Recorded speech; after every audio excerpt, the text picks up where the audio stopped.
কেয়ামত থেকে কেয়ামত দিয়ে যে মহাকাব্যের শুরু হয়েছিল, একসাথে রয়েছি দুজন, তা মাত্র 3.5 বছরেই শেষ হয়ে গিয়েছিল। এক জোরে বাঁধা দুটি প্রাণ। কিন্তু ওই অল্প সময়ে তিনি যা দিয়ে গেছেন তা 30 বছর পরও মলিন হয়নি। শাবনূরের সাথে সেই অমর জুটি, সেই রোমান্টিক গান সবাই যেন এখনো জীবন্ত। কিন্তু 1996 সালের সেই অভিশপ্ত 6 সেপ্টেম্বর সব স্তব্ধ করে দিল।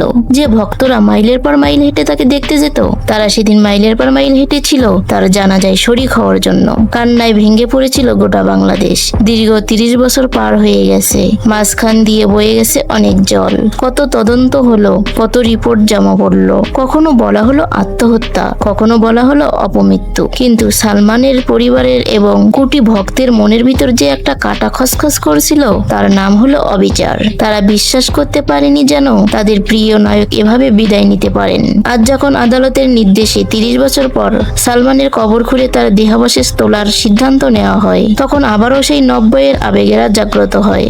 এত বছর পরে একজন নায়কের লাশ তুলে কি প্রমাণ করতে চান, কি বিচার করবেন? তো এগুলো এক ধরনের গোলক ধাঁধা, জাতির সাথে এক ধরনের তামাশা করা। আদালত যেটা বলেছেন বিচার এতদিন করতে পারেন নাই, আবার লাশ তুলে কি বিচার করবে? তো পুরোটা শোনার পরেও সালমান শাহর মরদেহ তোলার নির্দেশ দিয়েছেন আদালত। তার মা নীলা চৌধুরী বলেছেন অবশ্য এটা এক ধরনের নোংরা বিচার, আর কিছুই নয়, এতে কোনো কাজ হবে না। বহু বছর ধরে আমি বিচার পাইনি, আর পাবো না। বিচারের প্রতি আস্থা হারিয়ে ফেলেছে। ফরেনসিক বিশেষজ্ঞরা বলেছেন এত বছর পর হাড়গোড় থেকে বিষের চিহ্ন পাওয়া কঠিন, কিন্তু অসম্ভব কিছু নয়। এই ঘটনা আমাদের শেখায় সত্য কখনো চিরতরে চাপা পড়ে থাকে না। মাটি হয়তো দেহকে গ্রাস করতে পারে, কিন্তু মানুষের দীর্ঘশ্বাস আর সত্যের তৃষ্ণাকে গ্রাস করতে পারে না। সালমানের মা এবং তার পরিবার গত 3 দশক ধরে যে আইনি লড়াই চালিয়ে যাচ্ছেন, তা আমাদের ধৈর্য আর সাহসের এক অনন্য শিক্ষা দেয়। তারা হার মানেননি। 30 বছর পরেও তারা লড়াই করেছেন শুধু এক টুকরো ইনসাফের জন্য। আদালত কি করলো? দেশের জনগণ এতক্ষণ কি করলো? কেন এতদিন বিচার করলে না? 30 বছর পর তাকে না কেন আপনারা লড়া দিচ্ছেন? মৃত ব্যক্তি যাকে বেঁচে থাকতেও সে শান্তি বলে না, মরার পরেও তাকে আপনারা শান্তি দিতেছেন না। 30 বছর পর তার মনে করে কবর থেকে তার কঙ্কালও ভালো মতো পাওয়া যাবে কিনা একমাত্র আল্লাহর কবর খুললে তা বোঝা যাবে। মৃত্যুদণ্ড তাদেরকে দেওয়ার পরে ফাঁসিতে ঝুলে সব ঠান্ডা হয়ে যাবে, তাহলে আমার দেশের আয় পাবো। সালমান শাহের ভক্তরা ঘুমিয়ে গেছে, বিষয়টা ক্লান্ত হয়ে গেছে। এই 2 দিন পর পরে এই নাটকটা দেখতে গুজবের মতো ক্লান্ত হয়ে এই বিষয়টা সিরিয়াস নেয় না। 2 দিন পর পর আমাদের সালমান শাহের ভক্ত এবং দেশের জনগণ কেন বোকা বানানো হইতেছে, কেন আতঙ্ক সরানো হইতেছে, এটা আমি জানতে চাই। যে মামলা 30 বছরে এখন পর্যন্ত রায় হয়নি, জীবিত অবস্থায় মনে মানুষ মরার পরে মনে 7-8 মাস পর লাশ খুঁজে পাওয়া যায় না। আচ্ছা বোঝা ভালো কথা, তার কঙ্কাল তোলার পরে যদি মনে করেন তাকে পোস্টমর্টম রিপোর্ট করার পরে যদি বোঝা যায় যে অমুক অমুক অমুক, আপনারা সন্দেহ করতেছেন দনক, তারপরে তার স্ত্রী সামিয়া, সন্দেহ করতে তার শাশুড়িকে, আজিজ মোহাম্মদ ভাইকে, এই 4টে লোক। আমার কথা তারকগুলো আপনারা এই 4টে নামটা আমরা যতদিন ধরে হয়েছে ততদিন ধরে শুনে আসতেছি, এরা এই তার সাথে জড়িত। তাহলে এতদিন তাদের বিচার হলো না কেন? এতদিন পুলিশ প্রশাসন আদালত কি করলো? দেশের জনগণ এতক্ষণ কি করলো? কেন এতদিন বিচার করলে না? 30 বছর পর তাকে না কেন আপনারা লড়া দিচ্ছেন? মৃত ব্যক্তি যাকে বেঁচে থাকতেও সে শান্তি বলে না, মরার পরেও তাকে আপনারা শান্তি দিতেছেন না। এই নাটকের মানে কি? এই নাটক আমরা মুক্তি চাই, কারণ এই নাটকে আপনারা কিছুই করতে পারবেন না। বললাম এই 4টে ব্যক্তি আপনারা করেছে মৃত্যুর সাথে, এই জড়িত। এই জড়িত হওয়ার পর তারা কি করবেন? 30 বছর পর তাকে মনে করেন ধরে আনার পর মৃত্যুদণ্ড দেন। মৃত্যুদণ্ড দেওয়ার পর তাকে ফাঁসিতে দিতে পারবেন না। আজ পর্যন্ত ফাঁসিতে ঝুলাতে পারছেন? বাদ দিলাম সালমান যেটা কথা, 30 বছরের মধ্যে যে কটা পাথর দিয়ে মেরেছে, অস্ত্র দিয়ে মেরেছে, হত্যা করেছে, ধর্ষিতা করেছে, তাদের কয়টা আপনি রায়ের প্রকাশ রায়ের পরে ফাঁসি দিয়েছেন? আপনাকে দয়া পূর্ণ করতো মৃত্যুদণ্ড করতে বলেন জেলখানা বলেন, ওটা শ্বশুর বাড়ি বলে, আরামের জায়গা বলে। আমরা 4 বার জেল কাটেছি, আমি 4 বার। জেলখানাত গেলে আরামে খাবার পাওয়া যায় 3 বেলা, তারা ঘুমোতে দেয়, টাকা হলে ভালো জায়গায় ঘুমন যায়, টাকা হলে গোস্ত মাছ খাওয়া যায়, তোর মতো শান্তি জায়গা নাই। দেশের দায় ক্ষমতা মনে করেন চেঞ্জ হয়ে গেলে তারা আসামিরা আবার বেড়ে আসতেছে। তাহলে জেলখানাত মনে করেন এই যে মনে করেন একটা মায়ের বুক খালি করে সে জেলখানাত পাঠানো হলো, তাকে ঘুমানো শুনি। এক মায়ের সন্তান কবরে ঘুমাইতেছে, যাই খুন করলো তাই আরামে জেলখানাত বসতে খাবে, এটা কোনোদিন হতে পারে না। মৃত্যুদণ্ড তাদেরকে দেওয়ার পরে ফাঁসিতে ঝুলে সব ঠান্ডা হয়ে যাবে, তাহলে আমার দেশের আয় পাবো।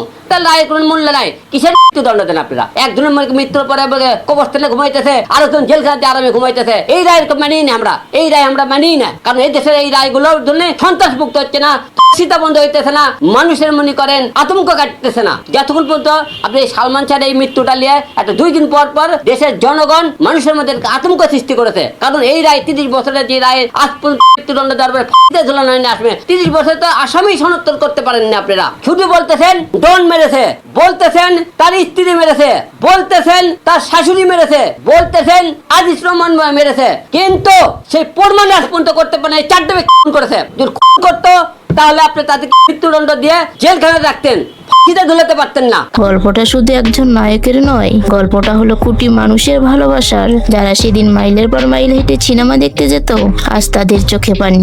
তারা চায় তাদের প্রিয় নায়কের আত্মার শান্তি, তারা চায় সত্যটা বেরিয়ে আসুক। সালমান শাহ সকল ভক্তরা অধীর অপেক্ষায় আছে। সালমান শাহ আমাদের দেশে একজন, নায়ক মান্না আমাদের দেশে একজন, নায়ক রাজ্জাক ছিলেন একজন, হয়তো শাকিব খানও একজন। ভিডিওটি দেখছেন মিস্টার কুকিজের সৌজন্য। আবার আমি তাকে প্রথম অবস্থায় যখন স্নেহ ছবি শুটিং করে তখন তাকে খুব সাধারণ একটি টয়োটা এসি লিমিটেডও না, টয়োটা 100 গাড়ি চালিয়ে এফডিসি আসতে দেখেছি।